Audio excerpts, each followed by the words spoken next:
Assalamualaikum warahmatullahi wabarakatuh. Perkenalkan, nama saya Azhar Rokvianita Pratiwi. Saya mahasiswa Universitas Yarsi Prodi Akuntansi. Pada pertemuan ke-13 ini saya akan membahas tentang penyembuhan uji asumsi klasik.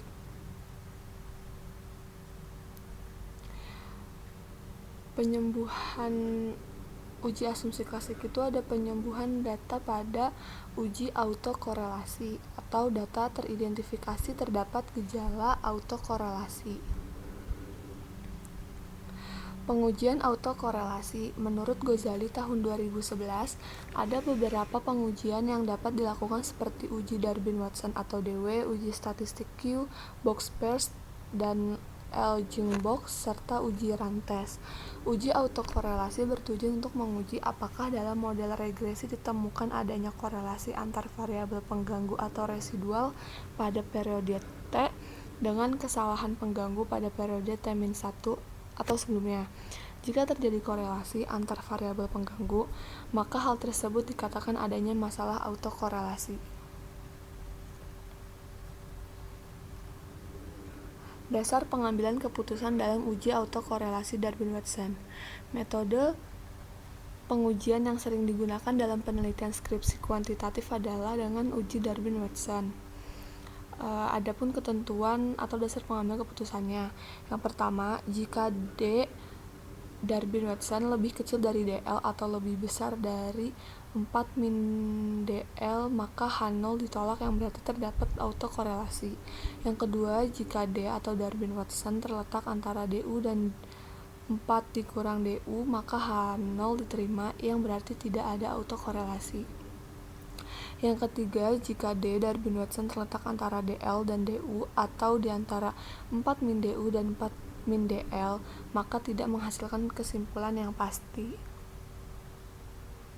Kelemahan pengujian autokorelasi pada uji DW ini jika nilai Darwin-Watson terletak antara DL dan DU atau di antara 4 DU dan 4 DL, maka tidak menghasilkan kesimpulan yang pasti apakah terjadi gejala autokorelasi atau tidak. Jika demikian adanya, maka alternatif yang baik untuk mengatasi masalah autokorelasi ini adalah dengan menggunakan metode lain seperti uji Rantes. Faktor-faktor lain terjadi gejala autokorelasi adalah sebagai berikut. Yang pertama, adanya kesalahan dalam pembentukan model regresi. Yang kedua, tidak memasukkan variabel yang penting dalam model regresi. Yang ketiga, memanipulasi data. Yang keempat, menggunakan data yang tidak empiris.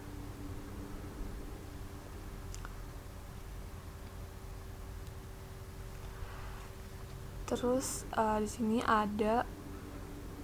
kita lanjut ke SPSS aja. Kita mau pengujian Darwin-Watson ya. Di sini udah saya masukin datanya, udah saya input datanya. Ada X1, X2 dan variabel Y. Kita uji DW dengan cara klik analyze, klik regression, linear. Untuk dependen biasa kita masukin variabel Y-nya. Untuk independen kita masukin X1 dan X2. Terus di sini kita ke statistik, checklist yang collinearity diagnosisnya sama Darwin-Watson. Continue, kita ke save, kita klik di residuals yang unstandardized-nya kita checklist. Continue. Oke. Nah, di sini kita lihat tabel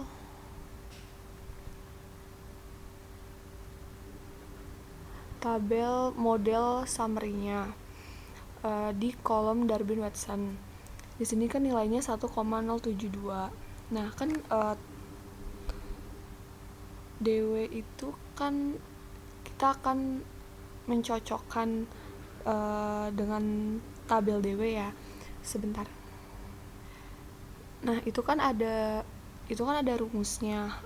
Rumusnya itu K titik koma N, di mana K itu jumlah independen. Tadi kan kita ada 2 independen ya, X1 dan X2. N itu jumlah sampel. kita jumlah sampelnya itu ada 12. Ini sampelnya. Ada 12 sampel. Jadi kita lihat tabel DW-nya. Jadi K-nya itu sama dengan 2 ya. Berarti ini di kolom ini, terus barisnya kan baris 12. Berarti untuk DL senilai 0,8122 dan DU senilai 1,5794.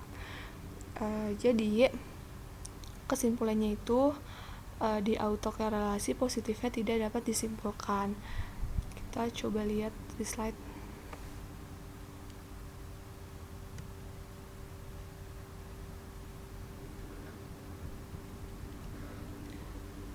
Dan tadi kan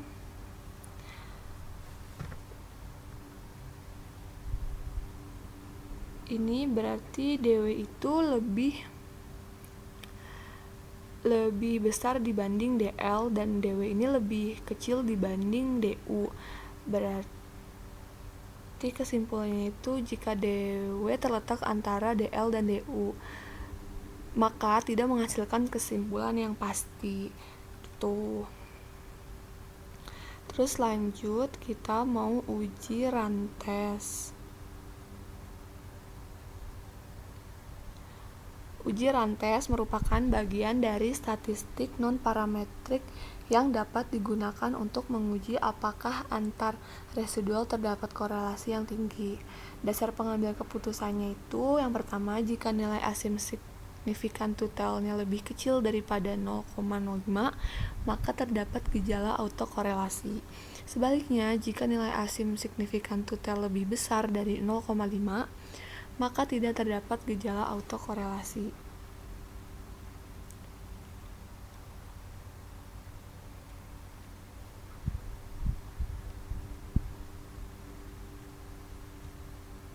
Kita uji rantesnya dulu. Caranya, klik analyze, klik non-parametric test, legacy dialogs, terus pilih yang runs. Untuk tes variable listnya kita masukin yang unstandardized, terus kita klik OK. Sini kita lihat di tabel runs testnya. Di sini kan dan lihat baris asim tutelnya nilainya itu kan 0,762. Berarti dia ini lebih besar daripada 0,05. Jadi kita kembali ke slide. Berarti ini ya lebih besar dari 0,05. Maka tidak terdapat gejala autokorelasi. Nah dari sini tuh kita sudah melakukan penyembuhan data untuk uji korelasi. Terus lanjut. Yang kedua itu ada penyembuhan data pada uji heteroskedastisitas. Data teridentifikasi terdapat gejala heteroskedastisitas. Nah, solusi alternatifnya itu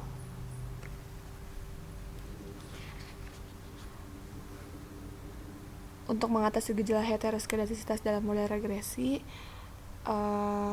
yang pertama itu melakukan alternatif pengujian lain untuk mendeteksi ada atau tidaknya gejala heteroskedastisitas, seperti uji heteroskedastisitas dengan grafik scatter plot, uji Park, dan uji White. Kemarin udah saya jelasin juga di pertemuan yang lalu. Dan yang kedua, melakukan transformasi data penelitian seperti LN, log10, lag, dan lain-lain. Yang ketiga, melakukan outlier terhadap data yang ekstrim, atau jika diperlukan maka kita boleh menambahkan sampel baru supaya sebaran data menjadi lebih bervariasi atau beragam. Mungkin kalau untuk penyembuhan data uji hetero kita nggak bahas, jadi cuman